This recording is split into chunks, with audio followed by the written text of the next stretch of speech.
All right. Hello and good afternoon, arts advocates, and welcome to Americans for the Arts FY27 Appropriations Advocacy webinar. My name is Morgan Fernari, and I'm the Government Affairs Manager at Americans for the Arts. I am a 29-year-old white woman with freckles and auburn hair. I'm wearing a blue patterned collared shirt and sitting with some artwork behind me in my home in Miami, Florida. Americans for the Arts is committed to accessibility, and this includes our speakers offering visual descriptions of themselves, which makes the webinar more accessible for audience members that are blind or have low vision. Additionally, there are Zoom-generated closed captions for audience members. You can access the closed captions by selecting the CC button in your Zoom toolbar. This webinar also includes live American Sign Language interpretation, which you can access by clicking the globe icon also located in the Zoom toolbar and select ASL interpretation.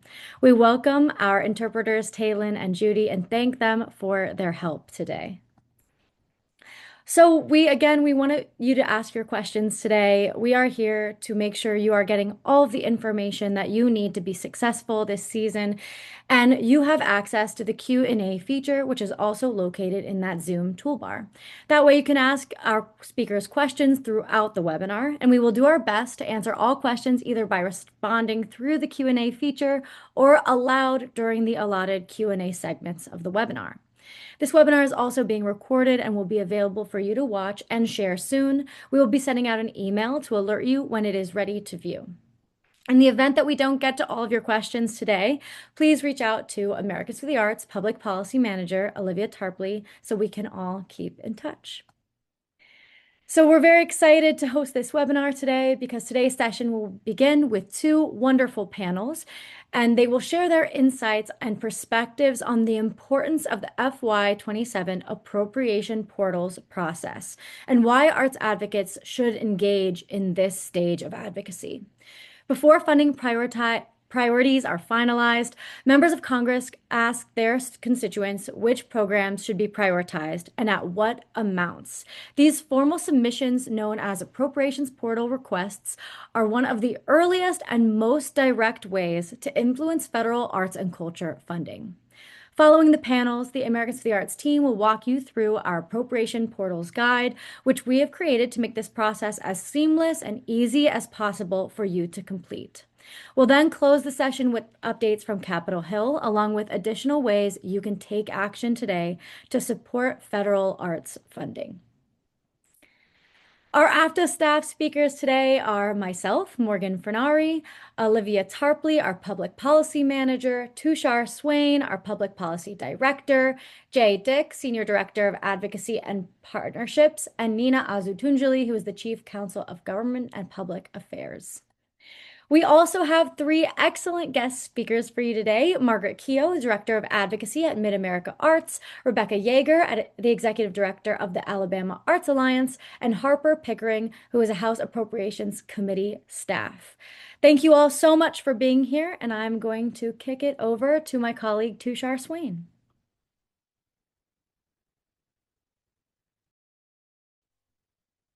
Hello, everyone. My name is Tushar Swain. I'm Director of Public Policy. I am a brown-skinned man with a bald head.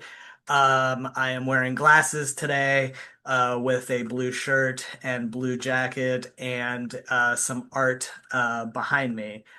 I am pleased to moderate the panel on where the magic happens. When the Trump administration signaled cuts to federal arts and culture budgets through Doge cuts as well as requests in the president's budget, these two advocates joined thousands and thousands of others to send emails, call over the phone, and meet with their members of Congress. And both guests today have a great understanding of this beginning part of the FY27 process, the appropriations portal process. As Director of Advocacy at Mid-America Arts Alliance, Margaret Kehoe is working to strengthen her region's arts and creativity sector through advocacy. For more than 30 years, she served in advocacy in marketing and communication roles at Mid-America Alliance, at Kemper Museum of Contemporary Art, and at the Nelson Atkins Museum of Art. Rebecca Yeager is the executive director of the Alabama Arts Alliance. She began her career as an actor, director, and educator through her work at professional and community theaters, schools, public and private, and community colleges. Rebecca has worked to make quality early childhood and collegiate education accessible to students of all socioeconomic backgrounds, and now she is delighted to advocate for students statewide in Alabama.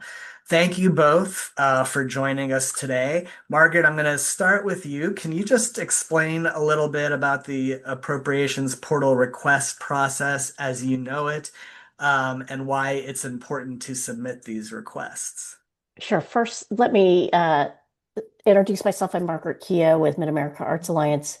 I'm a white woman with dark hair sitting in the offices of Mid-America Arts Alliance. So shockingly, there is no art behind me, but you'll see a kind of a gray wall and a brick wall behind me.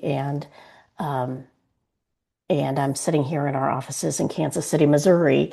Um, the process, Tushar, remind me the question. Why is it How important did you to? just tell us about the appropriations portal process as you know it and Sure. why it's so important? I honestly, my understanding is this is just an added layer in the process. It seems prior to this, all the portals popping up that, we would all have meetings and make and ask face to face. But this, for some offices, not all offices use portals or have forms for people to submit requests. But it's a chance for constituents and those concerned about an issue to submit what they would like to see in the appropriations process.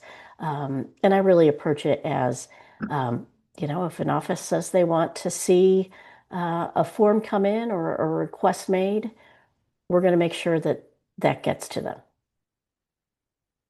Great. Rebecca, why don't you introduce yourself as well and add anything that you'd like to that question? Yes, hello everyone. My name is Rebecca Yeager with the Alabama Arts Alliance. I am a white woman with big curly hair, a black shirt, and a necklace. I am calling in from a hotel room in Chattanooga, Tennessee, from the Southeastern Theater Conference today. So you see a beige hotel wall and a lovely green hotel chair in my picture. Much like Margaret, I see the appropriations portal as a way to communicate with our legislators and their staffers. Some of our legislators prefer a call, some prefer an email, some listen to us best when we go through this portal channel. And so I find it's just a great way to have access to them and let them know the importance of our funding requests in one of many ways. And if they prefer a portal, I'll send them a portal request for sure. Right. Yeah, and we've been told by many that this is the most effective way to make your programmatic requests known. We actually had a member of the Appropriations Committee tell us that they rely on this 100%. So certainly a very important process, and I'd say one of the reasons, one of the main reasons why arts and culture funding, stayed at least level funding for this year, and that's a testament to advocates like the two of you. So AFTA has identified 9 programmatic requests that are important to the arts and culture space. And we'll talk about what those requests are a little bit later. But how do you prioritize which programs you submit requests for? We certainly would love for advocates to do all nine. We understand that that can't always be possible. So, how do you prioritize which requests that you do, and then does that change from member to member? Go ahead, Margaret. Um, you know, I do prioritize on behalf of Mid-America the cultural agencies, so the National Endowment for the Arts, National Endowment for the Humanities, and IMLS. Um, However, I will make an ask and will change my ask according to committee assignments for the congressional leader I am working in the portal for. Or in addition, I will look at what their interests are. Where have they in their biographies or past, supporting areas? What thread can I pull where they feel they can lend their support to the arts or do lend their support to the arts and are active in that? Great. Rebecca, how do you go about prioritizing? So our mission is directly dealing with arts and arts education. So we focus on NEA and education funding requests. We have other state partners in Alabama who focus on the humanities. We have an Alabama Humanities Alliance. We have some library folks as well. So we communicate with them. We work in partnership with them, but each of us focuses on the appropriation or the category most appropriate to and in line with our specific mission. Great. How long, Margaret, do these typically take? And do you have any tips for making it a little bit more efficient? Sure. The time can range a little bit. I was averaging about, 15, 20 minutes at times. It really depends because there is no standardization among these portals. It's not just one form. Each office has a form a little different from one another, um, which can add to the frustration a little bit. But honestly, I will say, turn to the appropriation guidelines that AFTA has shared with many of us, because when you do come up with oh gosh, what's my answer to that? The, they've looked at a lot of this, and the answers are among their guidelines. Um, I will say, 15 minutes, 20 minutes. Sometimes I've spent more. I worked on actually Congressman Cole in Oklahoma's yesterday, and since he's head of appropriations for House, um, I spent more time on that request and made sure I was looking at the dollars going into his district. Um, but I turn on, my focus music, shut out all the calls, and just take an hour to bang a few out. And so that's my advice for everyone is find those windows and turn on your focus music and go. Thanks, Margaret. Rebecca, you've been a proficient advocate for arts education. We have, many of our programmatic requests center around that. Could you just give us your take on the importance of why federal education funding is important to state and local entities? Yes, all of our federal representatives want to see federal dollars go to their states, their home district. And so the more that we can show, look how this federal money is supporting the work in your home, in your area, from the very beginning of your constituents' lives, the more responsive they are to keeping that funding coming and to fighting for that funding. We Federal funding for education is incredibly important because each state has a different set of challenges facing them. Each state has a different way that they fund education. For example, Alabama this past year just passed the RAISE Act, which will modernize our school funding formula, and it has not been changed in many, many, many, many, many years. So for us, that state money is now being used in a different way, but that federal money is vital to ensuring that state funds are used responsibly and go as far as they can. And the federal money just adds to that to ensure continued success for our students, support for our educators, and that all of our students have access to the resources they need, whether it be tutoring, computer science classes, or hopefully arts classes in all the disciplines every week, not just one discipline once a month. Wonderful. Thank you for that.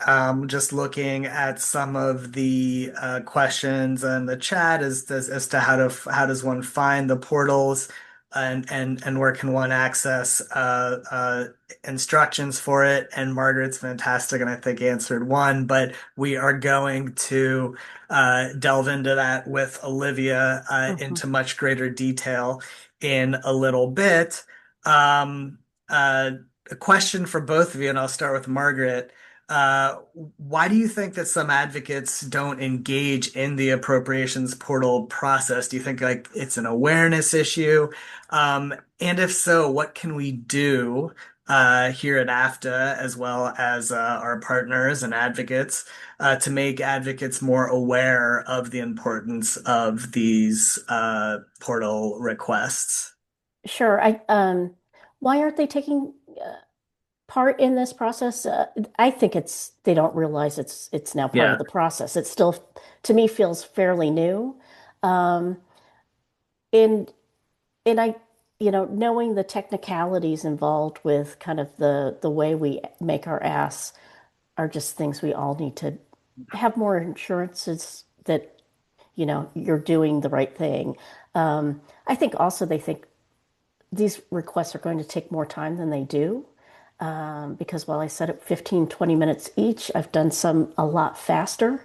Um, and also sharing um, the burden with those in your state or in my case, in my region. I've been emailing with and texting with my state art advocacy partners in making sure that asks are getting in from their state. And then when I put an ask in, often it's kind of a layering effect so that, and honestly, it's almost like a phone call into an office. Um, we want to make sure these asks are in the office so that when they look at the portal, it's not all roadways, waterways, bridges, utility companies. Not that those aren't important parts of communities. It's not the only part of communities, right?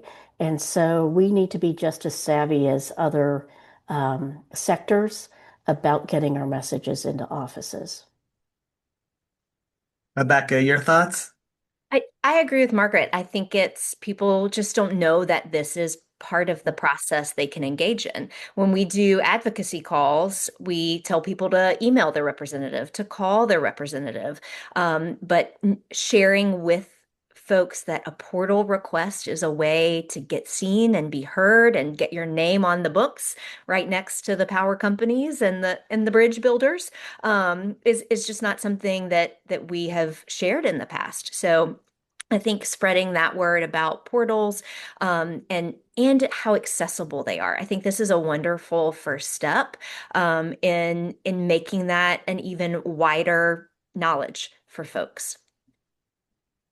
Great. My final question for both of you is you both are highly proficient in terms of meeting with both sides of the aisle, both Democrats and Republicans. Why is it important, certainly, filling out the appropriations portals on both sides of the aisle, but just advocacy in general, both Democrats and Republicans, Margaret. The arts are a part of every community. And so they're nonpartisan, right? Everybody should have the arts in their communities, and they do have the arts and creative people where they live. And we're part of that, you know, the tapestry that makes a place where people want to live, work, and play, send their kids to school, pay their taxes, all of those good things. And so, um, you know, we're not playing to one side or the other.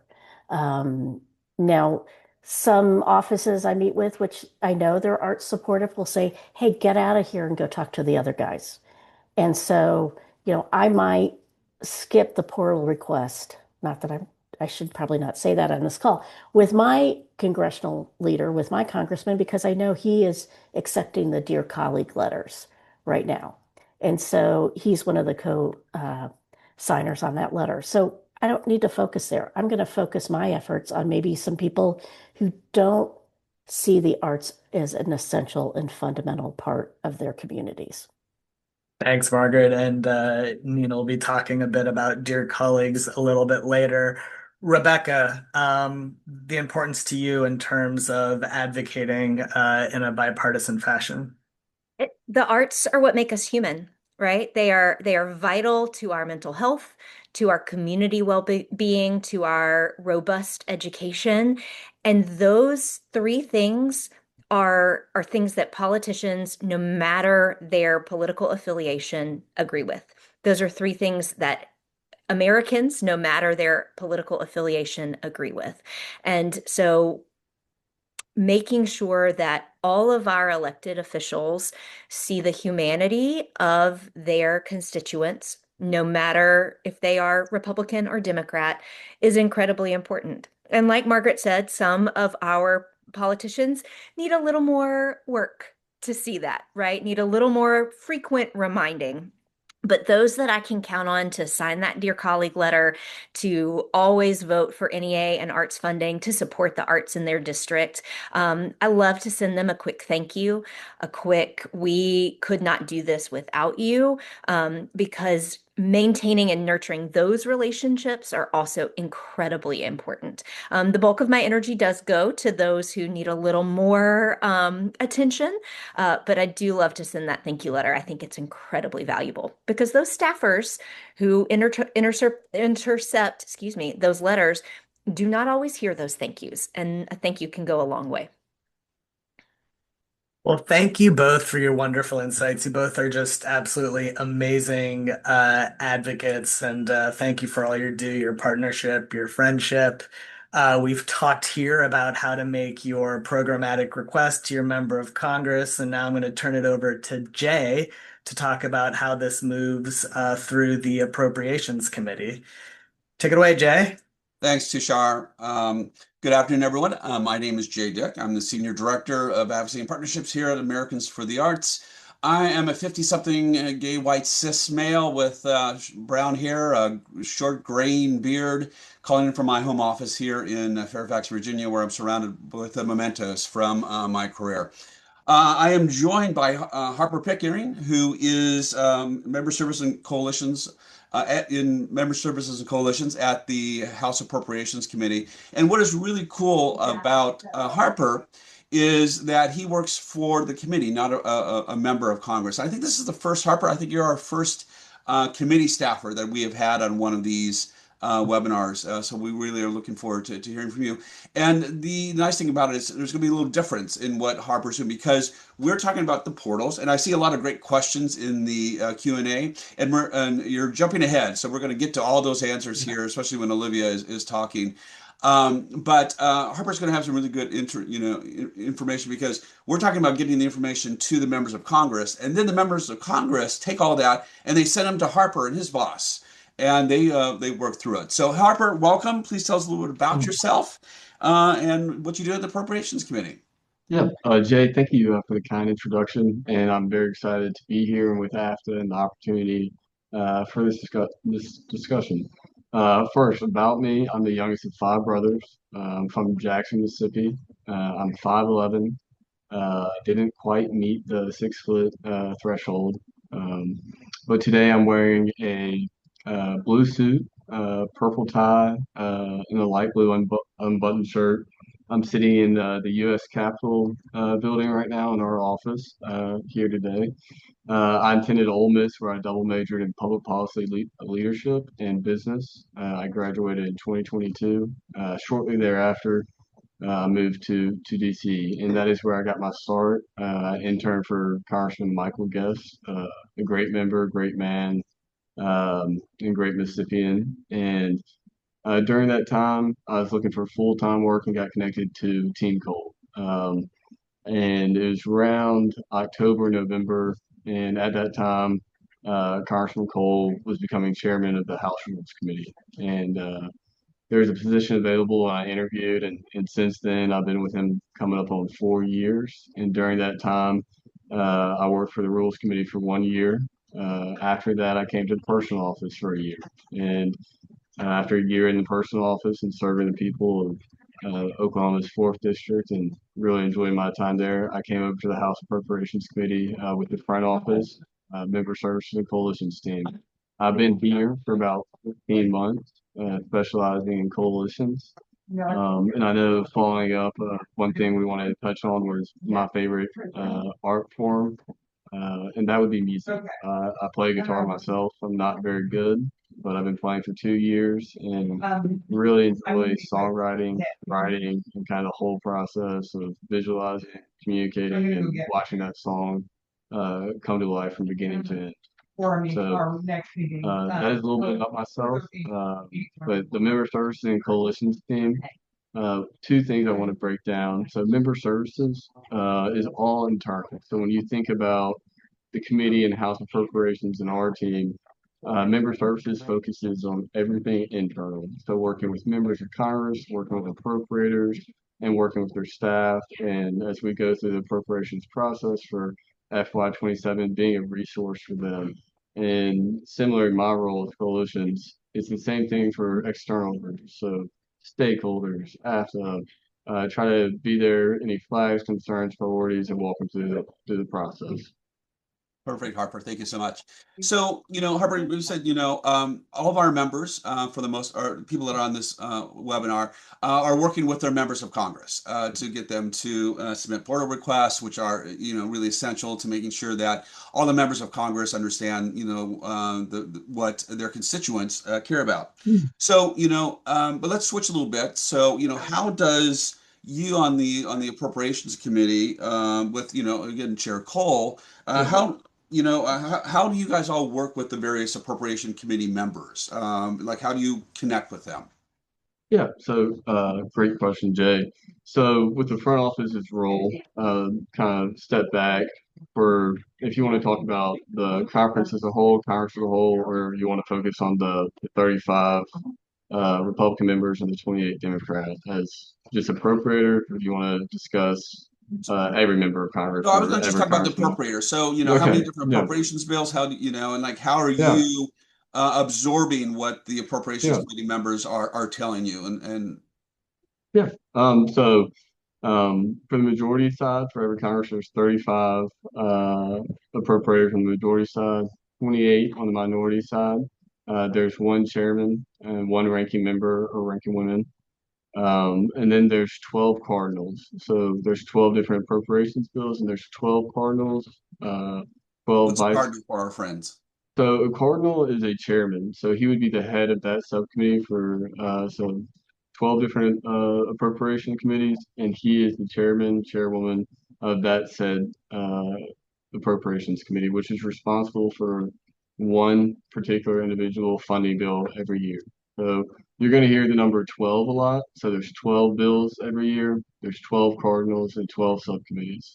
And so how we work together, we coordinate directly with their staff, directly with them. Our member service team heads up that front. Chairman Cole has emphasized it being a very member-driven, very cardinal-driven process. So they have a lot of leadway, but we're one team towards the same goal, and that's passing every single appropriations bill. That's restoring regular order. And so there would be member meetings, schedule meetings between the cardinals, between every appropriator. There's coordination with the minority side with Ranking Member DeLorio. So the coordination is there, and we try to communicate with them our goals, their goals, um, in a very pretty open, transparent process of how we want FY27 to look, and how do we reach the goals of the committee, which is passing all 12.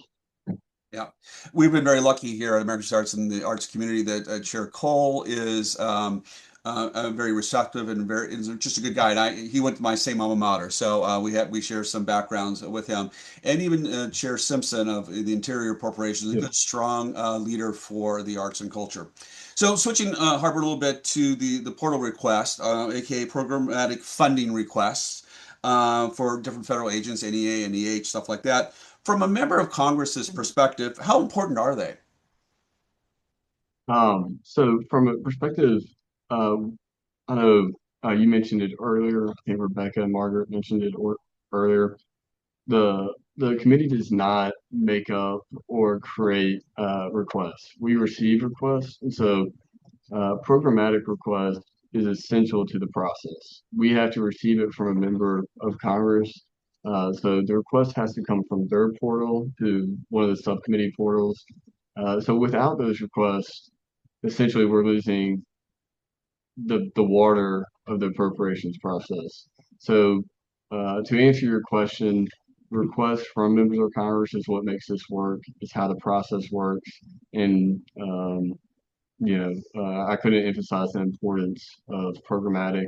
If it's language, if it's programmatic, if it's CPF, it is all from member driven and a member of Congress. So our role is receiving those requests from them.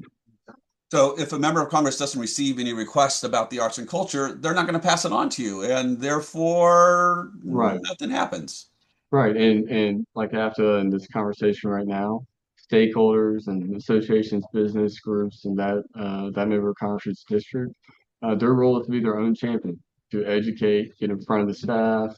It's having a call, why it's important to the district, why it's important for the arts, and educate that member and kind of form a broad coalition to support the priorities of AFTA and in this case, arts across the United States. And then finding your champion, they submit that request to the House Appropriations Committee. Harper, do you know how many appropriations requests the Appropriations Committee receives from members each year? One moment, Chris. Jay, talking to my coworker Chris, I know he's on the call. A lot. A lot. So Okay. yeah, a lot. What is the So limits that a member can submit to, guys? yeah, so each member of Congress, Republican, Democrat, across party lines, does not matter, gets 75 appropriations requests, and that is, just this year across the board. So I know we've touched base on it. There's three different types of appropriations requests. There's programmatic, there's language, and there's CPS. This year, there's been an increase where a member of Congress can submit 20 CPS, but in total, that total still has to reach 75. That's the limit, and it is the member of Congress and their staff to rank each request submitted from 1 to 75 in the list of the importance and how important it is to them. So if it's your number one appropriations request, that member's, he's going to put 1. If it's his last, he's going to put 75. And it doesn't change if it's CPF, programmatic, or language, that ranking stays the same, and the total stays the same. So I just did a quick little math. Yeah. You said 75 per member's house or member's office times 435 members in the House. That is 32,625 requests that the Appropriations Committee has the potential to receive. So there's a lot of them. So it keeps you guys busy there. Harper, you've talked about. Go ahead. Did I just cut you off? And just one thing I wanted to add on that note. So across, each subcommittee, each appropriations, that request goes to the subcommittee. So if it's the Ag subcommittee, if it's Defense, if it's Labor Aid, if it's FUD, depending on the jurisdiction of the request and where it fits, is where it will be submitted. So there's 12 different again, 12 different appropriations bills. If that request falls into the jurisdiction of that federal spending, that is the staff, the PSMs, and the clerks who will be receiving that appropriations request. And so there's three types of requests. There is, programmatic funding. So this is the stuff that we're talking about mostly today. Funding for the National Endowment for the Arts or arts education, things like that. There is report language requests. So basically, hey, I want you to mandate that the Bureau of Economic Analysis does a satellite report for the creative Yeah. industries. So that's a second one. We're not really talking about that today. Yeah. And then there's a third one called community project fundings, aka earmarks. That's what we used to call them years ago. And all three of those have to add up to 75 there. Can you talk a little bit about? We're just going to change topics here before we have Yeah. a couple minutes left to the earmarks. Are nonprofit organizations eligible to submit requests for that, and kind of what do they go for, and how does that kind of work? Yeah, and Jay, again, great question. And I know there's been kind of some confusion there. So the eligibility of nonprofit CPS is entirely up to the subcommittee's jurisdiction and guidelines. So where you can find that, I know Rebecca mentioned it earlier. So each subcommittee has different guidelines for FY27 and different rules regarding nonprofit CPS. And you can go to our website, and I believe this is very helpful. It's very, pretty clear, and it helps with the education as you get in front of members of Congress as you're submitting. If they have a portal on their personal website, as you're submitting these to read the guidelines, but it differentiates between one sub to the next. So I can't really uh, say for all, uh, but it depends on the subcommittee if the nonprofit CPS are eligible or not. And Harper, one last question. Do you know Yeah. if nonprofit arts organizations or cultural organizations are eligible in general, or is there any prohibition for arts cultural agencies or cultural organizations? Yeah, I know this is going to sound redundant.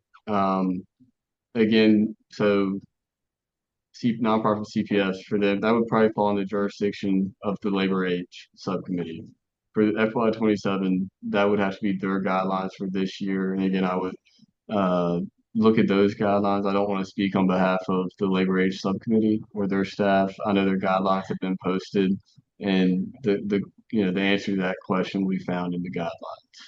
I totally understand that. Okay, Harper, one last question, and we're kind of out of Yeah, time. So, getting out your crystal ball, and I know that my crystal ball is yeah. really foggy and broken right now, but how do you see the appropriations process going for our next fiscal year?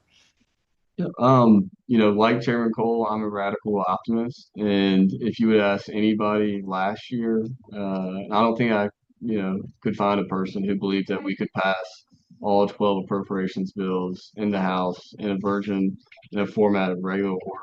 And I don't think many people predicted that, but here we are. We passed 12 out of 12 out of the House. 11 have been signed into law. Um, and so going into FY27, we'll face similar challenges to what we faced last year, but we have great Cardinals, great leadership, incredible clerks and PSMs who, know the importance of what appropriations means to Americans, what it means to restoring regular order, as well as the institutions, Congress as a whole. So we're willing to work hard and put our head down, and we think we can do it again. I'm pretty positive and optimistic. Harper, thank you for your time. It's so important to Yeah. hear from folks on Capitol Hill, kind of pulling the curtain back a little bit about how things work and just giving our members some guidance of what they should be doing. So I thank you for you and your colleagues' time. Tell Chair Yeah. Cole hi. And Yeah. until next time, we really appreciate it. So thanks so much. Yeah, thank y'all so much for having me, and thank you, Jay, for the great questions. Perfect. And with that, I'm going to turn it over to my colleague, Olivia, who's going to talk to you about all these things that we've been talking about with the portal. So, Olivia, I'll turn it over to you. Thank you so much, Jay, and thank you so much, Harper. We so appreciate you all, and Harper, you and your colleague Chris, for everything that you all are doing on the Appropriations Committee. We are going to transition here and pull up a few slides. And while we're doing that, I wanted to also make sure to give my introduction. Hi, folks. Again, my name is Olivia Tarpley, Public Policy Manager here at Americans for the Arts. I'm a white woman with dark brown hair, seated in my office in Washington, D.C., with a bookshelf and some art on the wall behind me. Today, I'm wearing a pink sweater with a brown blouse. And I am really excited to talk with you all about the process. So, our wonderful expert guests have gone through a lot of really important information outlining not only this topic and the appropriations process, but why it is so important. And so we at Americans for the Arts want to make sure that you all have everything that you need to be successful and to submit these appropriations portal requests to your members of Congress. So like we've talked about, each member creates their own form and will set a deadline for their office, often based around those subcommittee deadlines, the 12 subcommittee deadlines that Harper and Jay talked about. And as you can see here, we have a couple of quick screen grabs of some sample forms just to illustrate that each form is different and each form is coming, directly from the office itself. So there's an example from Congressman Molinar. The portal is embedded onto the website. There's also an example from Congresswoman Capter. She has a Dropbox form. And oftentimes they're asking the same questions. Each form will always set you up with your name, contact information, organization, all of that good stuff, and then get into some of the specific questions about the request that you're making. Like I said, they come in several different formats, and each office will pick the format that they prefer and that works best for them. And I'm going to take a quick pause. I got a note from our Capitol Hill colleague, Chris. And Thanks, Olivia. Chris, I'm going to turn it over to you real quickly. Yeah, no, I apologize, guys. My No worries. computer camera is not working currently. We all have technical difficulties. I know it's been 6 years since COVID, but I still have not figured out Zoom, so I apologize. I'm a 26-year-old, and I am also in the Capitol right now in a very nice herringbone jacket.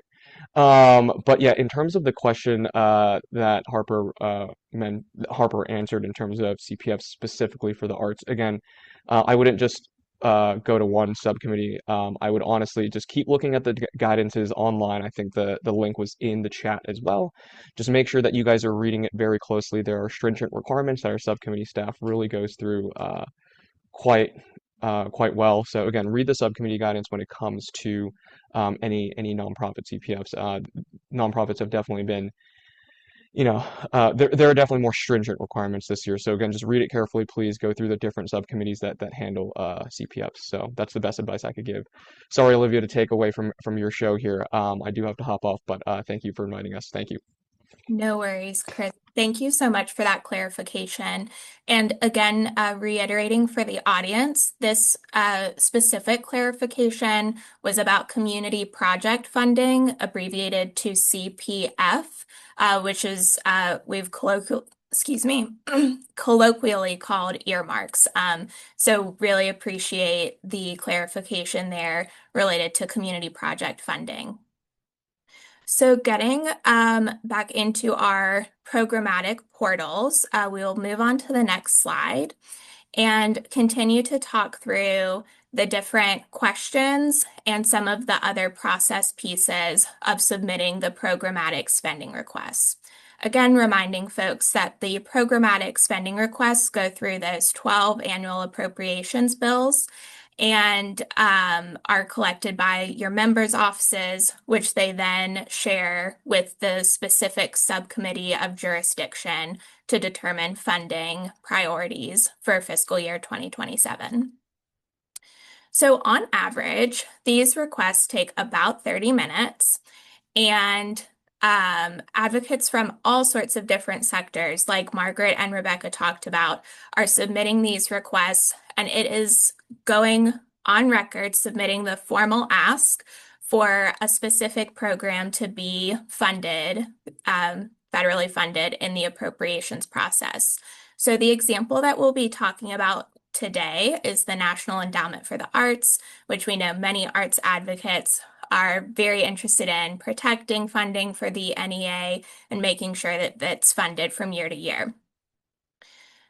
So an example here is that you indicate on the forms the requested funding level. This year is FY27. You're asking for a specific number.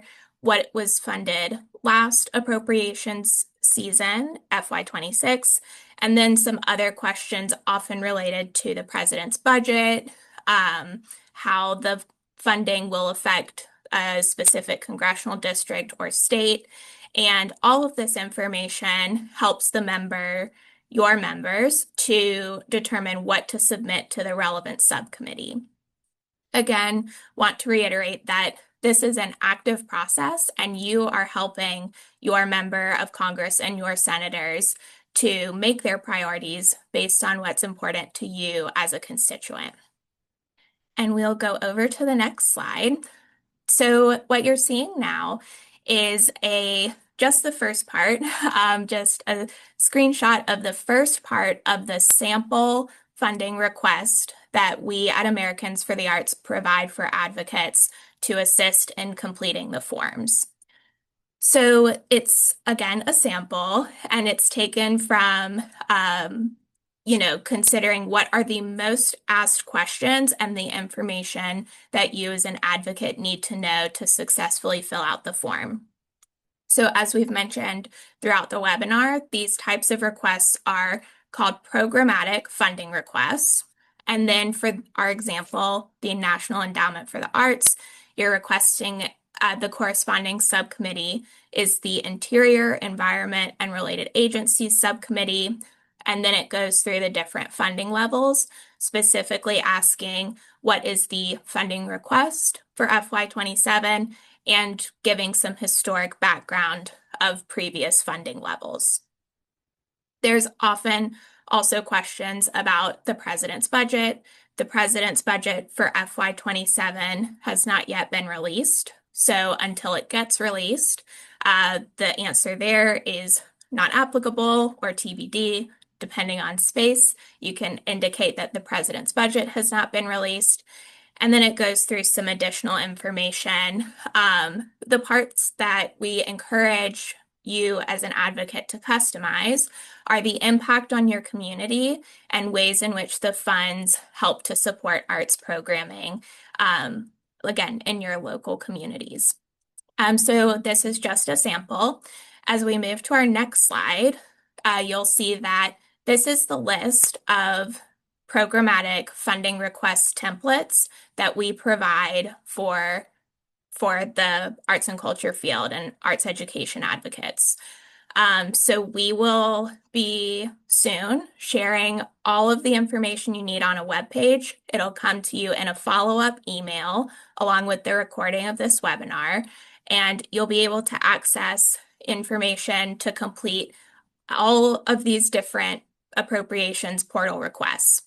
The other thing that we offer is if there is a federally funded program that goes through the annual appropriations process that is not listed here, and you would like to make a request to your member, we are more than happy to work with you on identifying past funding levels, the specific accounts and line items, and all of the information that you need. And I think that with that, I will move on to my colleagues, Tushar and Nina, again, wanting to reiterate to folks that we are here to help you, and we want to make sure that you have what you need to get this process done. So over to you, Nina and Tushar. Thank you, everyone. I'm gonna kick things off to take it from where Olivia left off. But before I do, Nina, do you want to introduce yourself and give a physical description? Sure. Hi, everyone. Nina Oslu-Tunjali. I'm a Middle Eastern woman with black hair, wearing a fuchsia sweater and a fuchsia scarf. And I have an Arts Vote backdrop behind me that was designed by Shepard Fairey for the Arts Action Fund. Thanks, Nina. Looking forward here shortly to your advocacy tips and wisdom. Can we pull up the slides, please?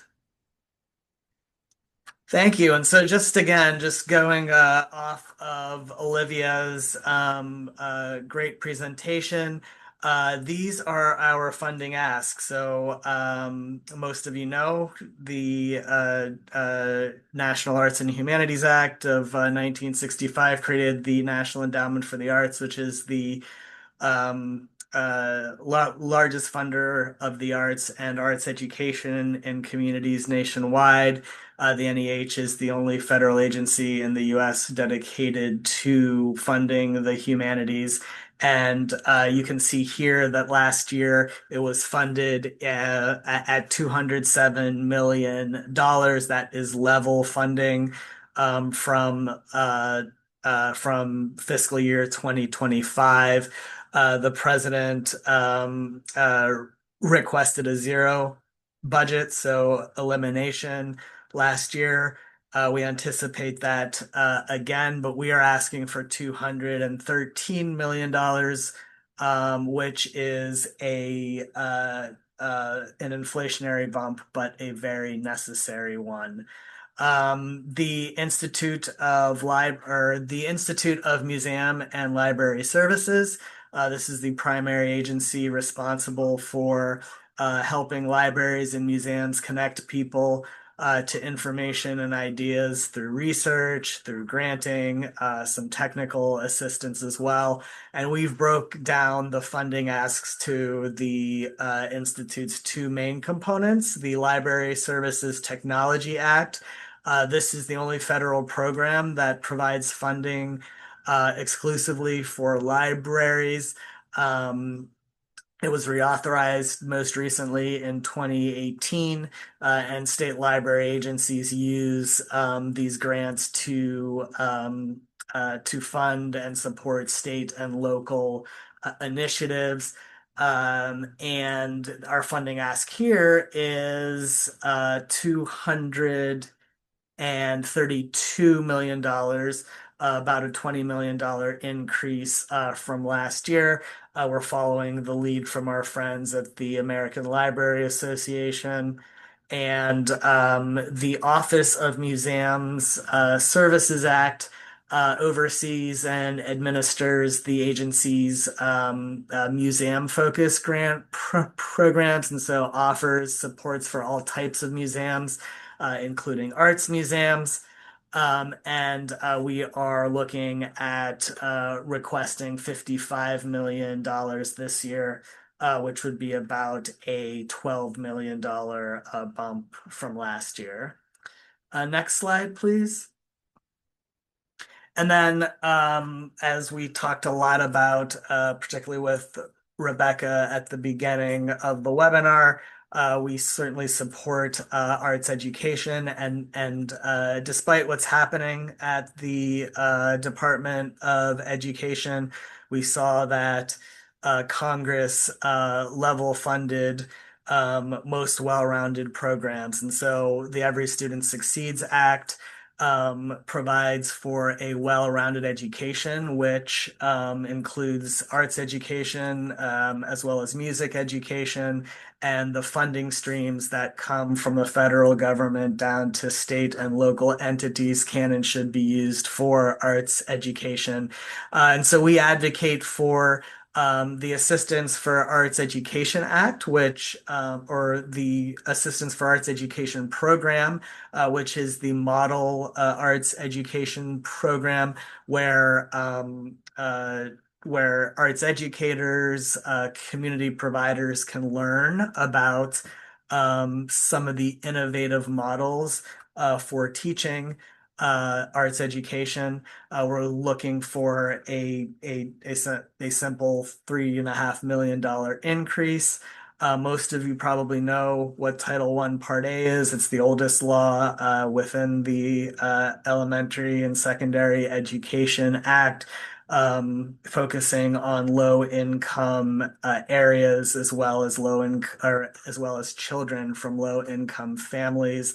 We're asking for a modest increase there.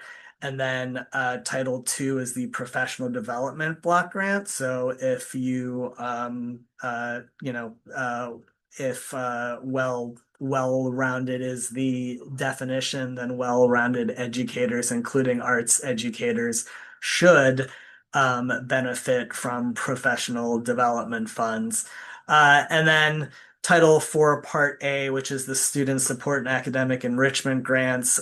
They support well-rounded education as well as safe and healthy schools and technology. But this has been a great source for arts education. We're asking for its authorized level of 1.6 billion. And then the Title IV Part B community learning centers program, we're asking for a slight increase there as well. So all of this information is in your appropriations kit that is coming your way. And then, Nina, I'm going to turn it over to you to talk about some advocacy points and how best to be effective here over the course of the next couple of weeks or so. Okay, thank you, Tushar. Um, so for the last 55 minutes, we've been talking about portals.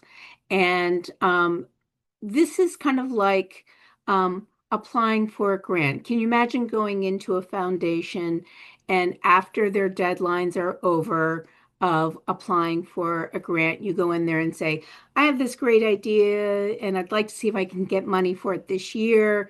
This is the amount of money that I'd like. And they're like, well, that's all well and fine, but did you apply? And that's what the equivalent of these portals are. That's why they're so incredibly important. That's why the congressional committee staff person said it's everything. Like if there isn't a constituent asking the member of Congress for something, they have nothing to then give to the committee to request it on behalf of their congressional district or their state if they're a U.S. senator. This portal process happens on both the House side and the Senate side. The deadlines for the House are coming up much faster. In fact, some House members, because a notice came out from the committees of when they wanted their information, and so the members have to have their deadlines come before that. So there's kind of a mad rush happening in March to get as many of these portals uploaded as possible. On the Senate side, we have more time. And so we'll be collecting those deadlines simultaneously, but a lot of members haven't put them out. We actually have a lobbying firm that is doing in fact, two firms that are calling congressional offices every day to get the deadline of when their portals will open and when they will close in order for constituents to upload their requests. So this is a process, a lot of people working on it, but really what it comes down to is you as constituents being the ones who submit it to your members of Congress. And the toolkit is coming very soon. They're updating it with these final deadlines. But there is something else that you can do that just got released yesterday that's a much easier lift. It's not an alternative, it's an addition. And that's something that's been mentioned, and that's called a Dear Colleague letter. And in the House, and we have an example of what it currently looks like. When the members of Congress fully sign it, it will be put on beautiful stationery with the actual signatures of every member of Congress who signs it. But for now, this is called a quill, which is a proprietary software of Congress for members of Congress to sign their names officially to a letter. And so what this letter is and why it's called Dear Colleague is because what typically happens is the sponsor of the letter, in this case, we have four, and it's fully bipartisan. Congresswoman Suzanne Bonamici of Oregon, Portland, Oregon area. Congressman Emmanuel Cleaver, of Kansas City, Missouri. These are the two Democrats, and the two Republicans are Congresswoman Maria Salazar of Miami, Florida, Republican, and then Congressman Mike Turner, Republican, Ohio of the 10th Congressional District, representing Dayton, and also the Republican co-chair of the Congressional Arts Caucus. These four are spearheading this letter demonstrating bipartisanship, and they're sending it to every member of the House of Representatives because it is a member-to-member advocacy piece. And what they are saying is, dear colleague, meaning my peer, my fellow member of Congress, dear colleague, we together signing this are requesting an increase in funding for the National Endowment for the Arts to $213 million. And then it goes through a series of phenomenal, great talking points that Tushar and Olivia worked with these offices to put together. And it lays out the reasoning of why this cultural agency needs an increase. Now, there are going to be humanities folk organizations putting together a humanities Dear Colleague letter. There are going to be library and museum organizations, national organizations putting together an IMLS letter. These typically are single issue focused letters. So in this case, we are the ones, along with many National Art Service organizations, that are going to be putting together, that are pushing forward a Dear Colleague to get members of Congress to sign this letter. What's the significance of this compared to a portal?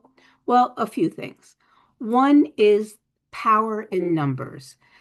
By the end of this process, you're going to have somewhere between 100 and 200 members of Congress on a bipartisan level, side by side, signing with their original signatures a letter that all agree that 213 million is the number that they'd like to see the House Interior Appropriations Subcommittee put in their mark as an allocation of funding for FY27. It is also easier uplift to do for those members of Congress. The portal system, while absolutely incredibly important, it is more work on their part. They're having to sift through all of these portal requests. Then they have a limit on how many they can put forward. And so there's a process to be done. This one is simply agreeing, yes, I will sign my name. And they allow the quill to authenticate their signature onto that Dear Colleague letter. But just like a portal, it really kind of needs a constituent to request it. And it really provides the member of Congress cover. It's the same thing with the portal of why it's important to come from a constituent, because there are constituents in your community who are opposed to actual public funding of the arts. And so when that constituent goes into the member's office and says, why are you supporting an increase in funding for the National Endowment for the Arts? They can say, because I have constituents who asked me to do it. And they made a compelling case as to why it's important in the community. And that's why I did it. It's extremely powerful. It gives them cover. It gives them the rationale of doing it. So we also make this very easy of a lift for you all to ask your members of Congress to sign this Dear Colleague. Up at the top here in light purple, it says artsactionfund.org/arts-action-center. You can actually go there today. You don't even have to wait. You can go there right after this webinar, and you can go in there, put your name and address and zip code. It will automatically match you up with your House member of Congress, and you can send a letter to the member asking that they sign the Dear Colleague letter.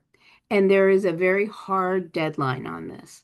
The member of Congress has to agree to sign the Dear Colleague letter by close of business on Monday, March 16th. So that is 11 days away. And it's a real opportunity to get many members of Congress to do it. And it matches the 213 million that we're asking for you to do in individual portals. So I encourage you to do both. They both carry significant weight, and one combines members. It's almost like their version of a sign-on petition, but it's only members of Congress who can sign on to it. It's very powerful. And then the portals move the needle as well. And Tushar, do you know if we have any questions? We have one question, and it's actually from Nate. We are over time, but it's an important one, so let's just take a quick second to talk about it. Can you discuss how to address portal requests that require you to list offsets for funding increase requests? It's you and I are actually kind of just talking about this like we're talking in the office right now and thinking of an appropriate answer because it's not, you know, in my mind, it doesn't feel like it's the best thing to do to pit one agency or one program against another. But do you have any thoughts on that? So first of all, to make sure people understand what Nate from North Carolina, hi Nate, is saying when he says offsets, is there are some members of Congress who are so focused on, say, reducing the deficit or keeping level overall spending in the federal government, that for them to agree to fund something or even increase funding for something, they have to take it away from something else. So, in each of these bills, there's always some kind of special one-off that happened in that year that they required funding for. That's always a possibility, but really it's a trap, as far as I'm concerned, to put a constituent, a layperson in the position of knowing the details of a federal budget to know what should be offset and cut as a result of funding the arts. And I, as far as I'm concerned, I would, just so you don't leave it blank, um, you could say, I do not know. I'm open to discussing with you, things like that, just so you don't leave it blank and it doesn't prevent you from submitting because it's blank.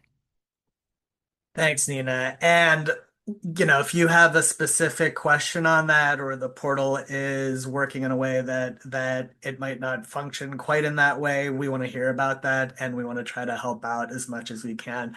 Thank you, Nina. And I believe I'm turning it back over to Morgan. Hi, all. Thank you so much. Wow, this was an incredibly informative webinar, and we are so grateful for you all for joining us, staying with us, and continuing to get our updates and emails about this. I'm going to quickly share a final couple of slides here. All right, so like we've said a couple of times during the webinar, you will have all of the resources and the recording for this very informative webinar very shortly. We're getting all of those little final tweaks done, and then a big e-blast will go out to everyone who has registered and who was here, and our whole ether of members and friends. So you'll get the recording and the resources at the same time. Then, like we said before, thank you so much, Nina, for being so detailed and explaining how important this take action moment is for us. So, like you saw before, please go ahead and take action today. And finally, we want to keep shouting out that we want to hear from you and we want you to share your stories. Americans for the Arts, back in 2025, launched the 50 Stories, 50 States National Storytelling Campaign, and we're continuing to invite you to tell yours. So go ahead and use the link or even the QR code here on screen, and you can still share your story. We want to hear everything about you and your experience in the arts.